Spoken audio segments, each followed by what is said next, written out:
não entrou em campo no final de semana, mas foi um final de semana bom pro Cruzeiro, né, professor? Ô, Léo, eu diria quase que assim, que ótimo, né? Porque o Cruzeiro, apesar de não entrar em campo, a grande preocupação que existia era em relação a essa distância de pontos para a zona de rebaixamento, né? E ela, que era de 6, passou a ser de 5. Então, tendo uma rodada a menos, é extremamente positivo. E o Cruzeiro ainda tem um jogo, né? Ainda tem um jogo, que é um jogo complicado contra o Fortaleza no Castelão, mas ele ainda não jogou pela rodada. Então, quer dizer, rodada extremamente positiva, até porque a próxima também, ela é boa no sentido assim de os adversários lá de baixo vão ter confrontos muito complicados pela frente, entendeu? Então, quer dizer, é o Cruzeiro ali se alinhando, né, e vivendo um momento em que a permanência na Série A cada vez mais próxima. Ô, Ale, o Cruzeiro teve algumas semanas anteriores aí, um grande tempo entre um jogo e outro. E o futebol do time não melhorou. Nessa semana, ele teve um jogo domingo, um jogo no meio de semana, ganhou o jogo do final de semana e ganhou do meio de semana. Mas eu acho que aí é uma construção, né? E eu acho que essa é a notícia principal. Claro que ganhar é fundamental, é com as vitórias que o Cruzeiro vai se afastando aí dessa zona perigosa, né? Mas o time jogar bem, e era uma coisa que faltava no comando do Zé Ricardo, evidentemente porque ele pegou o bonde andando, né? E muda alguma coisa, e jogador que fica fora, e jogador importante que desfalca o time e tal, mas eu acho que é uma sequência de trabalho que eu acho que ela vai cada vez ficando mais clara para os jogadores. Ele também vai entendendo melhor esse grupo, né? O que é muito importante, mas o fato de jogar bem, por exemplo, contra o Santos, ganhou de 3-0 fora de casa, é uma vitória categórica, né? Mas fez um primeiro tempo horroroso. E o Santos, no segundo tempo, se abriu todo e aí o Cruzeiro soube aproveitar. Não foi um jogo no nível, por exemplo, do que foi contra o Bahia, do que foi contra o Atlético. E na sequência também, sequência sem vitória, o time não jogou bem. E aí isso preocupava, porque você não conseguia ver ali um horizonte. Agora não, além das vitórias, eu acho que o time conseguiu se encontrar, o Bruno se firmar onde ele joga mais, ficar variando ali entre o lado esquerdo e a centroavância, né? Ele foi para centroavante para descansar, para se poupar um pouco, para ter mais saúde para aguentar o jogo inteiro. E aí o Arthur Gomes se sacrificou por ele. Mas eu acho que o Zé está entendendo mais o time e o time está entendendo mais o Zé Ricardo. Com essas duas vitórias, Nath, isso te dá confiança para imaginar que o Cruzeiro consegue ganhar do São Paulo em São Paulo? Me dá confiança, até porque o São Paulo não vem jogando aquela mesma bola da época da Copa do Brasil. É natural que haja um relaxamento depois da conquista do título. Até fez um jogo duro com o Atlético Paranaense ontem, mas teve aquela goleada, né, para o Palmeiras, a equipe extremamente displicente, desligada em campo.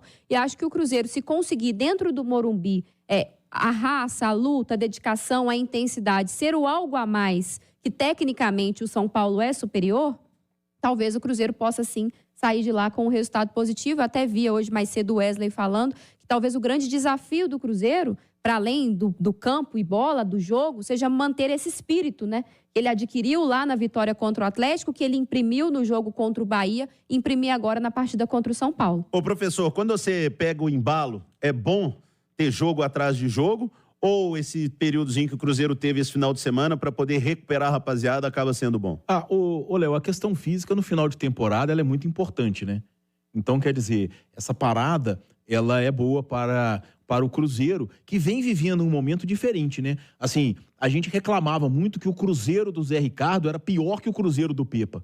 Nos últimos jogos, e eu acho que a virada já veio contra o Flamengo, apesar do resultado ruim, mas o time já teve uma estratégia de jogo. Por pouco tempo, né? Ali 38 minutos, né, que saiu o gol do Flamengo. Mas ali, um gol seguido do outro mata tudo, né? Um gol seguido do outro contra um adversário que tem o melhor elenco do Brasil. Segundo tempo, o Flamengo botou em campo Arrascaeta, Gabigol e Everton Cebolinha. Isso é brincadeira, né? Mas, de toda forma, eu acho que ali já começou a virada. E o Cruzeiro fez jogos muito bons contra o Atlético e contra o Bahia. Contra o Atlético e contra o Bahia. O Cruzeiro não ganhou por ganhar, como aconteceu contra o Santos, por exemplo, como o Ale destacou. O Cruzeiro ganhou do Atlético, que é um time muito mais forte do que o dele, porque mereceu ganhar, porque jogou melhor.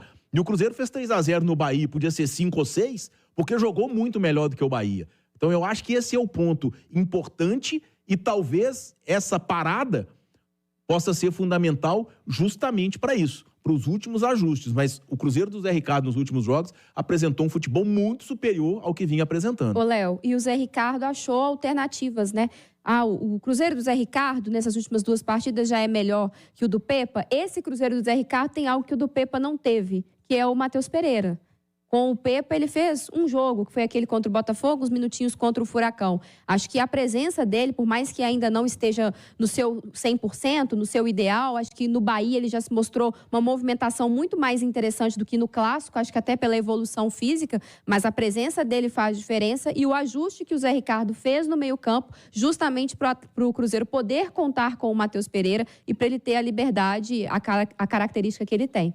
Alexandre Simões levantou a mão. No debate a gente fala aqui desse ajuste que a Nath falou do meio de campo aí. E eu que cantei tem alguém... essa pedra com você numa turma do bate-bola. Tem que alguém, tem que alguém da ponta, tem que um cara lá na ponta esquerda lá, ele vai falar que o Lucas Silva gosta de jogar, é como segundo volante. Existe uma rixa. Nós vamos ligar pro Lucas Silva ao vivo aqui e falar com o Lucas Silva. Calma. Existe uma rixa aqui no programa declarada entre Alexandre Simões e Ali Oliveira. Ela é muitas vezes fomentada de ambos os lados. E o Simões defende que o Lucas Silva tem que jogar como terceiro homem de meio campo. E o Alê trouxe informação, falou que ninguém sabe melhor do que o jogador, que falou que ele gosta de jogar como segundo volante. É chamar a ambulância e mandar a pessoa ir direto para a internação. Eu chegar para você, Léo, falou assim, Léo, você vai narrar. Eu falei assim, pô, mas eu gosto de comentário. Você vai narrar, porque você narra melhor do que você... Eu falei assim, não, mas eu me conheço, eu sei.